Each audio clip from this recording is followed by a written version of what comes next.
The new TOEFL iBT isn't hard, it's just tricky.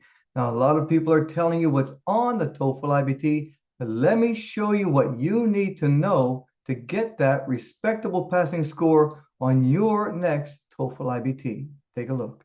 All the examples I'm about to show you come from the PDF from ETS with the new TOEFL iBT. Remember, when practicing for your TOEFL test, use only genuine TOEFL iBT practice tests from ETS. Now, you may know that the new TOEFL reading section has 3 main tasks. Let's take a look at the first task, complete the words, and see what the trick is to getting a high score on this section. The first task of the new TOEFL iBT, as you can see, you're given a paragraph, and 1 or 2 sentences will have words that are missing letters. Of course, your task is to fill in those missing letters.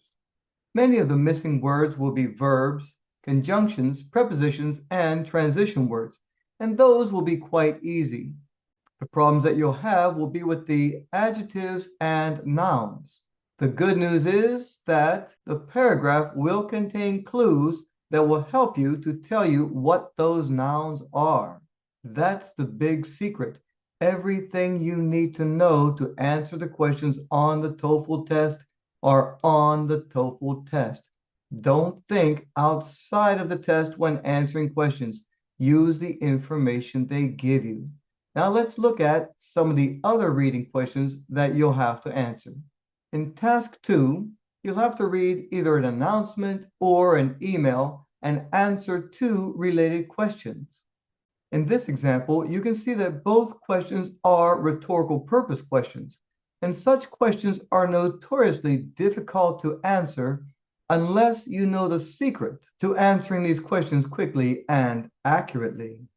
Again, all of the information you need is in the passage.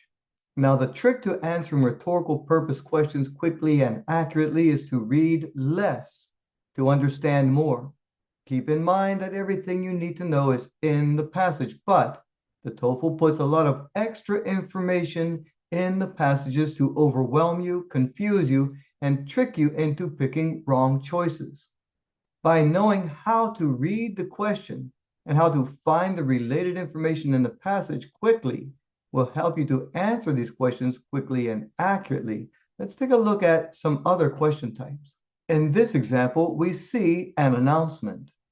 The announcement is very short, and you may be tempted to read the entire announcement before looking at the questions. I suggest that you don't read the announcement at all, but go directly to your questions. This saves time and avoids confusion or being tricked into picking wrong choices.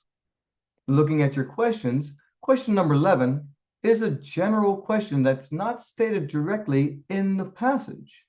Many people would spend a lot of time on this question. When I say a lot of time, I mean 45 seconds or more to answer a question on this TOEFL iBT is far too long.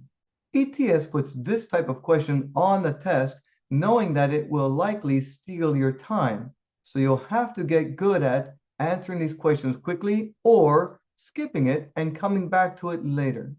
Question 12 is a detail question, asking about some detail from the passage. The way to answer these questions is to know what the question is asking about. In this example, the question is asking about customers enrolling in paperless billing. Now, what's tricky about the new TOEFL is that they put information in the passage in a way that will trick you into making wrong choices. When we go to our announcement, we find paperless billing in this sentence, but what are we being asked about? How customers can enroll. And so which of these sentences will contain the information that you need? The sentence that's giving information about how customers will enroll. And what does the sentence say to do? Access your account through the mobile app to enroll. From there, eliminate choices that are different from what's stated in the passage. Choice A, by visiting the municipal charter office? No, we have to go to the mobile app. By accessing the municipal charter website? No, we have to go to the mobile app. By using the Municipal Charter app. Well, that's possible. And D, by calling a municipal charter customer service representative. No, we have to use the app. And therefore, choice C is the credited answer. Did you notice that I didn't read the entire sentence? There's a skill called sentence simplification that I strongly advise you to master. If you don't know this skill, look for my YouTube video called Sentence Simplification and learn to master reading less, understanding more, so that you can earn a higher TOEFL score. Let's take a look at the lectures. Now, this is a typical lecture from the reading section, and you can see that it isn't very long. It has only 3 paragraphs. Because the passage is so short, you may be tempted to read the entire passage before going to the questions, but I strongly suggest that you skip reading the passage altogether and go directly to the questions first. Now, this may be strange to you, because in many countries, we read to learn and use what we learn to answer questions. The TOEFL iBT does not work that way.